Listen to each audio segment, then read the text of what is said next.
एक बार इमेजिन करिए, अगर कल को वॉर हो जाए तो क्या हमारी एयरफोर्स वॉर लड़ने के लिए रेडी है? ध्यान से सोचिए, आजकल आप न्यूज़पेपर्स पे या डिजिटल मीडिया पे, सोशल मीडिया पे आप हमेशा ये देखते होंगे कि इस समय जो भारत की फाइटर स्क्वाड्रन स्ट्रेंथ है वो 60 साल के सबसे निचले स्तर पर है।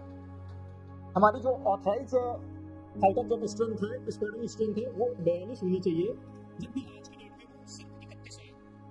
अब इन 31 में हमारे पास 2 स्क्वाड्रन 36 राफेल है, उसके बाद मिग 29 है, सुखोई 30 MKI है, जगुआर्स है और मिग 21 है, और हमारे पास 2 स्क्वाड्रन तेजस के हैं। अब जो हमारी स्ट्रेंथ है वो तेजी से घटती जा रही है। उसमें घटने का सबसे बड़ा रीजन है हमारे मिग 21, जगुआर्स और मिग 29। ये सब 80s में खरीदे गए थे। 1975 से लेके 1990 के बीच में ये सारे एयरक्राफ्ट आए थे। अब एक एयरक्राफ्ट की लगभग एक लाइफ जो होती है वो 30 से 50 साल के बीच में होती है, एंड अब ये एयरक्राफ्ट धीरे धीरे पुराने होते जा रहे हैं। मिग 21 तो लगभग खत्म है क्योंकि उसको अब तक रिटायर हो जाना चाहिए था, पर हमारे पास नए एयरक्राफ्ट नहीं आ रहे, इसलिए हम उनको जबरदस्ती चला रहे हैं। हमारा मिग 29 हो गया, उसके बाद जगुआर्स हो गए, वो भी अगले 3 से 5 साल में रिटायर हो जाएंगे। उसके बाद हमारे पास क्या बचेगा? तेजस, सुखोई 30 MKI और राफेल। लेकिन अगले 10 साल में हमारे सुखोई 30 MKI भी रिटायर होने के कगार पे पहुंच जाएंगे। उसके रिप्लेसमेंट में जो आ रहे हैं, हमारा जो प्रोग्राम चला था कि हम स्वदेशी जो हमारा तेजस का चल रहा है, तेजस अभी तक इतने सिग्निफिकेंट नंबर में आ नहीं पाए हैं। उसके अलग अलग रीजंस हैं, वो हम किसी और वीडियो में डिस्कस करेंगे उसके क्या रीजंस रहे। पर तेजस का प्रोड्यूस इतना कम है कि हम अगर सोचें कि अगले 5 साल में हम जो ये गैप है उसको हम पूरा कर लेंगे, वो पॉसिबल नहीं है। क्यों? क्योंकि अब हमारे पास आज तक हमेशा हम 2 फ्रंट वार की बात करते आए कि जब कभी वॉर होगा तो वो चाइना से होगा और पाकिस्तान पे होगा, एंड वो दोनों एक साथ हो सकते हैं। जब ये 1962 का जब इंडिया चाइना वॉर हुआ था, उसके बाद JRD टाटा के नेतृत्व में एक कमेटी बनाई गई थी। उस कमेटी में ये डिसाइड किया गया था कि इंडिया की जो फाइटिंग स्क्वाड्रन स्ट्रेंथ होनी चाहिए वो 50 होनी चाहिए। लेकिन ओवर द टाइम हमारे पास बजट नहीं है, हम नहीं कर सकते, वो धीरे धीरे घटा के 1980 के आसपास वो कर दी गई 42। इंडियन एयरफोर्स वो 42 जैसे तैसे करके उसको मेंटेन करती आई। लेकिन अब इंडियन एयरफोर्स के लिए वो 42 स्क्वाड्रन मेंटेन करना मतलब असंभव हो गया है बिल्कुल, क्योंकि 31 बचे हैं। अब 31 में मिग 21 एकदम वैनिश हो जाएंगे। अगले 3 साल में तुम्हारा जगुआर्स और मिग 29 भी खत्म हो जाएंगे। उसके बाद क्या बचेगा? कुछ नहीं। अब इसके लिए इंडिया कर क्या रहा है? इंडिया एक तो 2 चीजें चल रही हैं। एक तो चल रहा है कि हम तेजस लाएंगे। तेजस का लगभग 150 के आसपास नंबर्स हैं जो इंडियन एयरफोर्स ने HAL को ऑर्डर दे रखे हैं। अब इनमें से सिर्फ आज तक 38 से 40 एयरक्राफ्ट ही HAL बना के दे पाया है।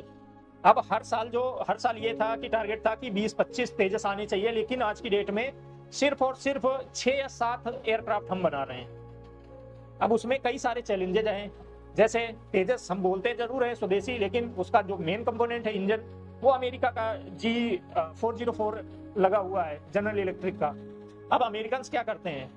उनको सीधा बिजनेस करना है, एंड ये हमारी सबसे बड़ी कमजोरी है, वो पूरी दुनिया को दिख रही है। इनकी सबसे बड़ी कमजोरी है, इनकी जो फाइटिंग स्क्वाड्रन स्ट्रेंथ है वो तेजी से घट रही है, नए एयरक्राफ्ट आएंगे नहीं। अब इसके लिए जो हमारा MRFA प्रोग्राम था वो आना था और उसको एग्जीक्यूट होना था पिछले 6-7 साल पहले।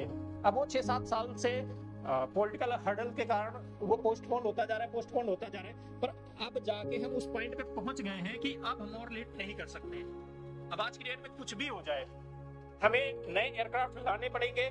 अब वो या तो एक सिग्निफिकेंट नंबर में आप तेजस बना दो, इंजन ला के जैसे तैसे करके, नहीं बन रहे तो वही आपको जो आपका प्रोग्राम चल रहा है 114 MRFA खरीदने का, वो खरीद लो। 2 में से अगर आज की डेट में सोचो एक काम करना है तो पहले वाला तो लगभग असंभव है।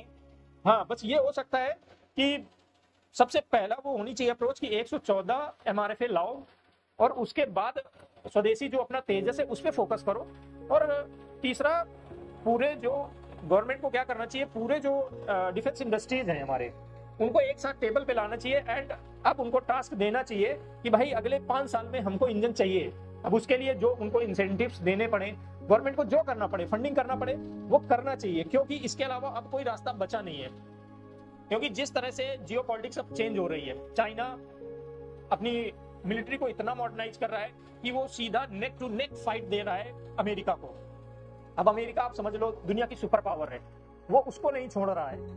तो मतलब हम उसके आगे कमजोर हो जाएंगे अगर हम नहीं लाएंगे, तो ये कमजोरी कहीं इतनी बड़ी ना हो जाए कि वहां से उस गैप को फुलफिल कर पाना हमारे लिए असंभव हो जाए। चाइना का बता दें कि चाइना आज की डेट में वर्ल्ड की सबसे बड़ी एयरफोर्स है। उसकी डिफेंस इंडस्ट्री इतनी मजबूत है कि वो हर साल जो उसका J-20 5th generation fighter aircraft है, वो हर साल 125 से 130 प्रोड्यूस कर रहा है। एंड 2035 तक उसके पास 1000 से ज्यादा J-20 5th जनरेशन एयरक्राफ्ट होंगे केवल। अब आप नंबर्स इमेजिन करो, हम कहाँ हैं? हम धीरे धीरे नीचे की ओर जाते जा रहे हैं। मतलब ये एक्सपर्ट्स का मानना है कि अगर कुछ सालों में हमने फाइटर जेट्स की प्रॉब्लम सॉल्व नहीं करी, तो हमारी जो स्क्वाड्रन स्ट्रेंथ है वो पाकिस्तान के बराबर पहुंच जाएगी। ये तो एक चाइना से थ्रेट है। दूसरा, चाइना का 6th जनरेशन एयरक्राफ्ट उड़ा दिया उसने।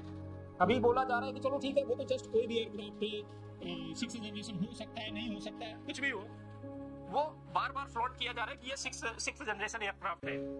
मतलब उसने ट्रायल्स शुरू कर दिए ना। अभी तो हम अपना 4th जनरेशन सही तरीके से 4th जनरेशन तेजस को भी नहीं बना पाए फुल्ली। अगर हम सोचें कि उसको हमने फुल्ली ऑपरेशनल कर लिया, ऑपरेशनल है, लेकिन वही इंजन अमेरिका का लगा हुआ है। जब तक हम इसको सॉल्व नहीं करते तब तक हमारे लिए वो स्वदेशी बहुत मुश्किल हो जाएगा। दूसरा, पाकिस्तान बहुत तेजी से अपनी एयरफोर्स को वो भी मॉडर्नाइज कर रहा है। उसने चाइना को 40 5th जनरेशन एयरक्राफ्ट ही का ऑर्डर प्लेस किया है। अब चाइना, आप इमेजिन करो, चाइना उसको सिर्फ और सिर्फ 24 महीने में ये 40 एयरक्राफ्ट डिलीवर कर देगा। तो आप उनकी कैपेबिलिटी सोचो, एक बार सोच के देखो कि वो कितनी तेजी से एयरक्राफ्ट बना रहा है, जबकि हम वहीं का वहीं अटके हुए हैं अभी। तो अब इंडिया के लिए सबसे दूसरा एक तीसरा भी है कि इंडिया का ईस्टर्न बॉर्डर, जब से बांग्लादेश में सत्ता परिवर्तन हुआ तब से ईस्टर्न बॉर्डर बहुत अनस्टेबल हो गया है।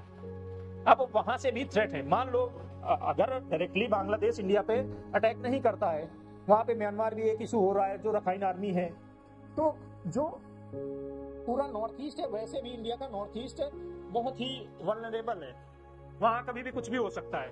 तो ऐसा क्यों नहीं हो सकता? क्यों ना माना जाए कि चीन और पाकिस्तान उस सिचुएशन का फायदा उठाने की कोशिश करेंगे, वहां पे वो घुसपैठ करवा सकते हैं, आतंकवादी गतिविधियां करवा सकते हैं। तो आज की डेट में हमें ये सोचना पड़ेगा कि वो 42 ही चाहिए हमको या वो बढ़ाने चाहिए।